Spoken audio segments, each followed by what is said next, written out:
I've been actually acting since I was about 4 because my parents didn't like me the way I was. And so this is what I'm gonna talk about, is the fact that we're always performing. We're always on, as it were. There's something about us as human beings that ends up in performance. How many of you have friends that do bad moves? They do bad moves. Don't point. Don't point. Just they do bad moves.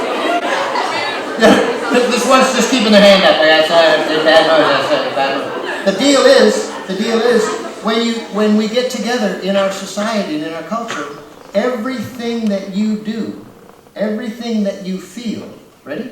Everything that you feel is contagious. Okay? It's infectious. If you're in a good mood, it's infectious. If you're in a bad mood, it's infectious. If you're angry, it's infectious. How many have been in a really bad mood and had somebody lift you up? Right?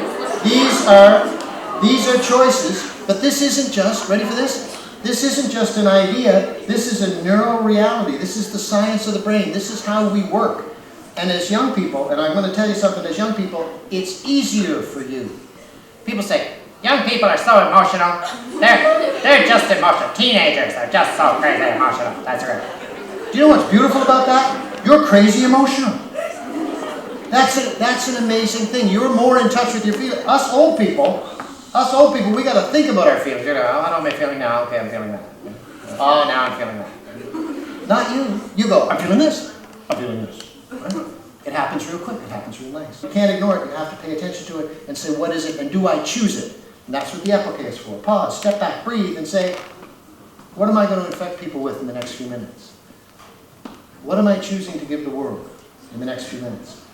How many of you know people that you would consider toxic? Toxic people, right? What? Because mirror neurons, right? You come to them and they're like, no, I don't know how you do that. That's not how you do that. This is going to be a terrible class. I'm going to hate this class. I don't want to go hear that old guy talk. That's not going to happen, right? That's toxic people. Now here's the other thing. How many of you know these people? How many of you know these people? Tonic people. People that are good. People that are open.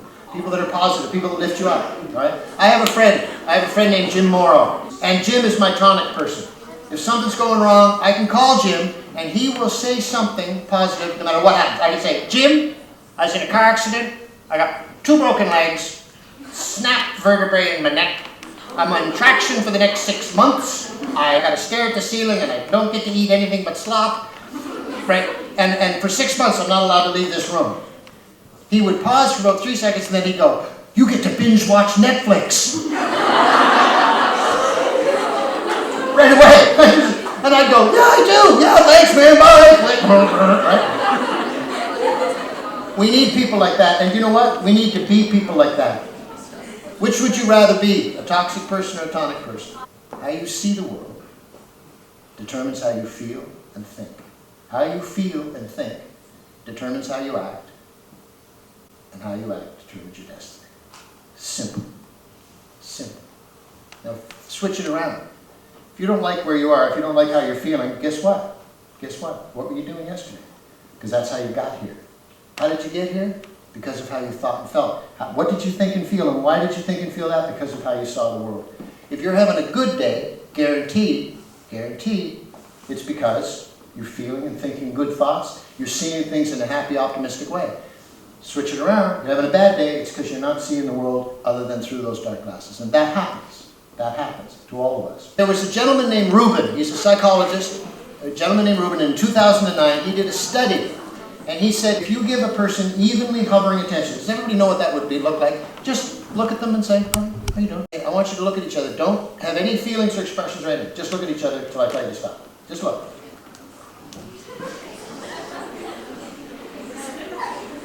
Okay, stop before you hit somebody. Don't. There. Now, let me ask you one question, and this is something that I've learned. Did you feel that, you know when you giggled at first, you're like, right?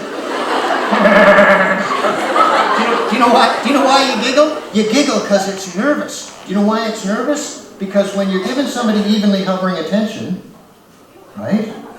It's like, right? We don't know where it's going, okay? When you're face to face with somebody, that's evenly hovering attention, and we don't do it a lot in our society, and we need to do it more. We need to sit with each other and look into each other's eyes and have conversations and listen and feel. Over a third of your brain is used for emotion, is used for sharing and caring with one another. How many of you think we could use more sharing and caring in the world right now? The only permanent thing is change. That's not a negative idea.